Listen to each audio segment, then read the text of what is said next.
Good morning. Welcome back to chemistry. Today we are doing lecture 6, part 2, which is polar covalent bonding. Again, it's still covalent bonding, which means it's occurring between two nonmetals. And we are still sharing electrons, but this time we are sharing them unequally. Again, all bonding is determined by the electronegativity of the atoms in a calculation, but we're not going to go into that depth. But you should be aware that that's really what it's based on. Okay, so let me give you an example of a nonpolar and polar covalent. So here we're going to start with chlorine. So 1, 2, 3, 4, 5, 6, 7. Chlorine 1, 2, 3, 4, 5, 6, 7. All right, these guys have the same number of valence electrons, and they have the same electronegativity. So when you do that calculation in the future, this will be nonpolar. So you'll see that they will share these two electrons, all right? And instead of drawing, they do have a bond, but I'm going to represent the bond here with the electrons right here, the two electrons in this bond. They will be sharing them equally, meaning that the electrons will be kind of halfway between both chlorine. So this is equal sharing, nonpolar, okay? I'm going to write that down.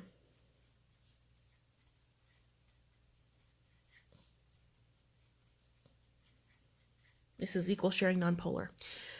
Versus, okay, we have hydrogen and chlorine here. They are going to share right here. They will share, but notice hydrogen has 1 valence electron, chlorine has 7. The electronegativity for chlorine is much higher. There's a bigger discrepancy between hydrogen and chlorine. This is going to end up being a polar bond. So you will get hydrogen single bonded to chlorine, all right? And let me represent this as well. But what's going to happen here with this bond when sharing these two electrons is that because chlorine has a higher electronegativity or has more valence electrons than hydrogen, it's going to pull on these shared electrons and they're going to stay closer to chlorine. See how they're over here, they're in the center? Over here, they're closer to chlorine. And what charge are electrons? They're negative. So if the negative electrons are closer to chlorine, then what's going to end up happening is that chlorine is going to take on a partially negative charge and hydrogen is going to take on a partially positive charge, okay? And there's a couple ways we represent this. One of them is using a delta, which is the lowercase delta for the Greek language, which is this, negative. It's a fun little symbol, all right? So this is going to be partial negative, partial positive, all right? Or you could show it like this, HCl, with an arrow like this. This is kind of like a plus sign, plus, and that's pointing to the negative side of the bond, okay?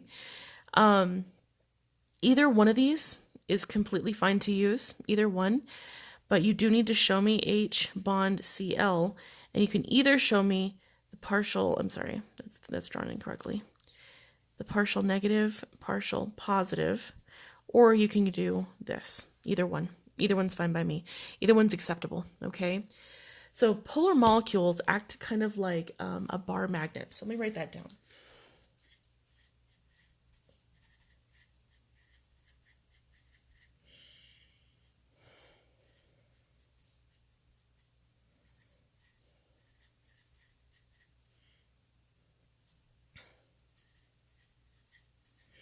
Now, you'll remember from your previous classes that when you have a bar magnet, okay, and then you have a north and a south, the north is negative, south is positive, okay? So the whole thing acts like a kind of little magnet. The same thing is happening here with, this is hydrochloric acid, is that this whole thing is acting kind of like a big bar magnet, okay? This being kind of like the north negative side, and this is being like the south positive side. The whole thing is acting like this bar magnet, and it'll affect its interactions with other molecules this way. Okay, sometimes bonds are polar like this, and they can balance each other out. Sometimes the whole molecules are acting kind of like a bar magnet like this. So it's actually kind of a very interesting type of bond and molecule. Okay. So let me go ahead and get into some examples. Again, we're going to start with the Lewis dot diagrams.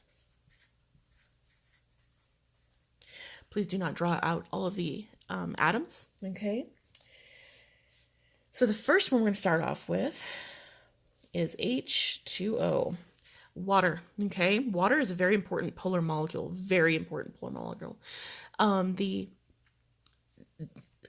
water is so very versatile because of its polarity, but we'll get to that in a little bit. So if you know you have 2 hydrogens and 1 oxygen, put this singular element in the center. It makes it a lot easier. So we're going to go ahead and do this. Oxygen has 6 valence electrons, 1, 2, 3, 4, 5, 6. We have hydrogen here with 1. We can have hydrogen here with 1. Let me go ahead and show this sharing, bonding. And again,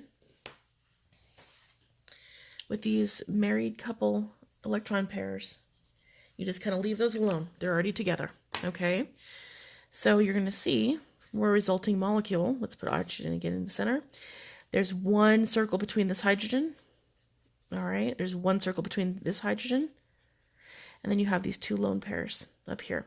It's a bent molecule. You'll get into that when we learn molecular geometry, okay? So again, we have more, oxygen has more valence electrons than hydrogens do, all right?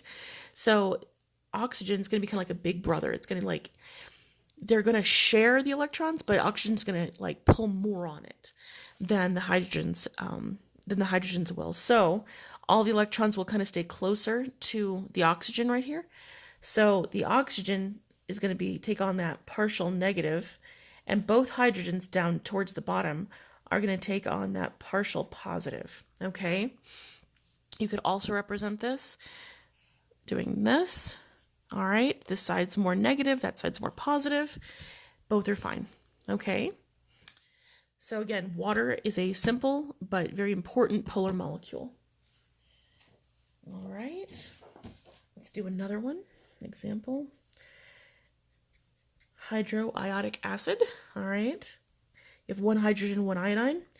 Hydrogen has 1, iodine has 7. 1, 2, 3, 4, 5, 6, 7. They're going to share right here. Ta-da. So we have Hi. Again, iodine has way more valence electrons. It's much more electronegative than hydrogen. So it's going to pull on those shared electrons more, which means that this guy is going to get the partial negative and hydrogen is going to get the partial positive. Again, you can represent this by doing this as well. Okay, so that's hydroiodic.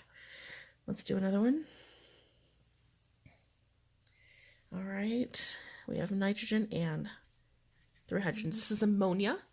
All right, ammonia is a very, very powerful base in terms of acid bases, I suppose, and it's a very good cleaner, but you have to be very careful not to inhale the fumes. It's not healthy for you. Again, nitrogen, if you have a singular element, put that in the center, put these guys around it, much easier.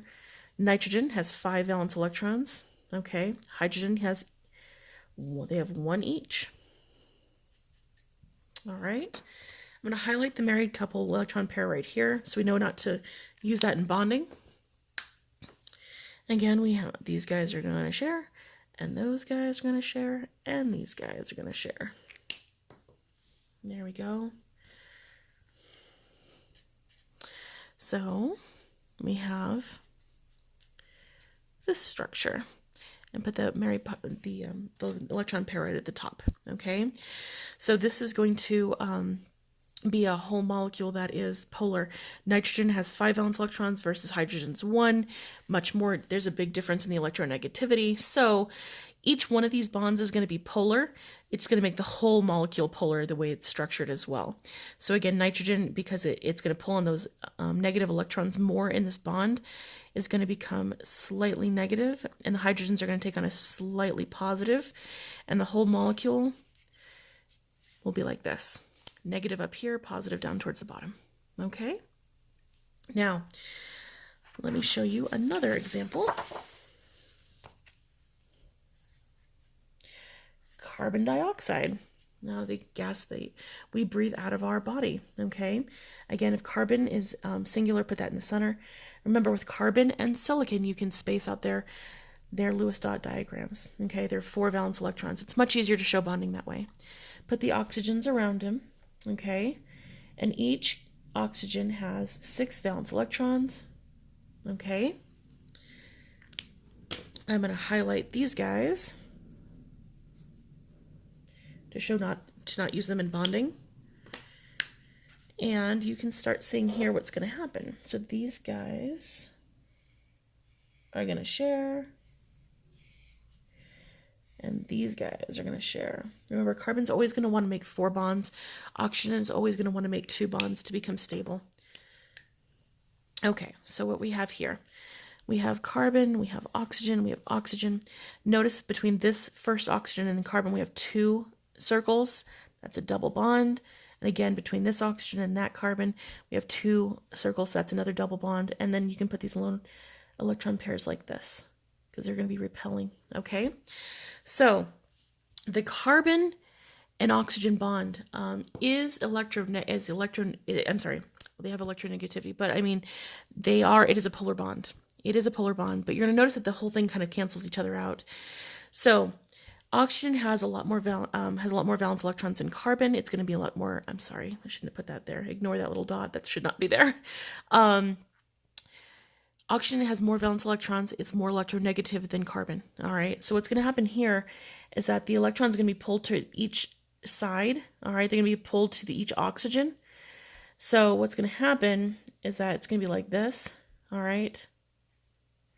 All right, so each oxygen is pulling more on those shared electrons. So the oxygens are getting to be that slightly negative, partially negative, and then the carbon is going to be partially positive. So the bonds themselves are polar, but in terms of the overall structure of the molecule, it actually cancels out, because when you have something that goes opposite like that, it kind of cancels out. So the bonds are polar, the molecule is not. I'm not going to ask you to be that technical, but I do want to make sure I'm giving you the correct information. So definitely show me the bond polarities. Show me that carbon has fewer, so that's going to be more partially positive, and that the oxygens have more, so it's going to pull on those electrons to become more partially negative. Go ahead and show me that. I'm not going to ask you right now in middle school to tell me if the whole molecule is polar, but I want to make sure you have the correct information, okay? So there you are. Let me show you your homework, okay? And again, I will post this as well. All right, you just have six problems. I gave you the actual structures, the actual formulas, that you know exactly how many of each to put here. You have 1 carbon, you have 4 chlorines, 1 nitrogen, 3 hydrogens, 1 nitrogen, 3 fluorines, etc. So I want you guys to kind of look at that. Do everything neatly. Do it exactly as I've been showing you in the lecture right here, okay? And show me that bond, the bond polarity for each of those bonds, okay? This will be due on Wednesday. Make sure you are doing everything nice and neat. Keep the married couple electron pairs together, all right, except for carbon and silicon. And always use the Lewis dot diagrams. Don't draw out the atoms, okay, guys? All right, let me know if you have any questions, and I hope you have a great day. Thanks. Bye.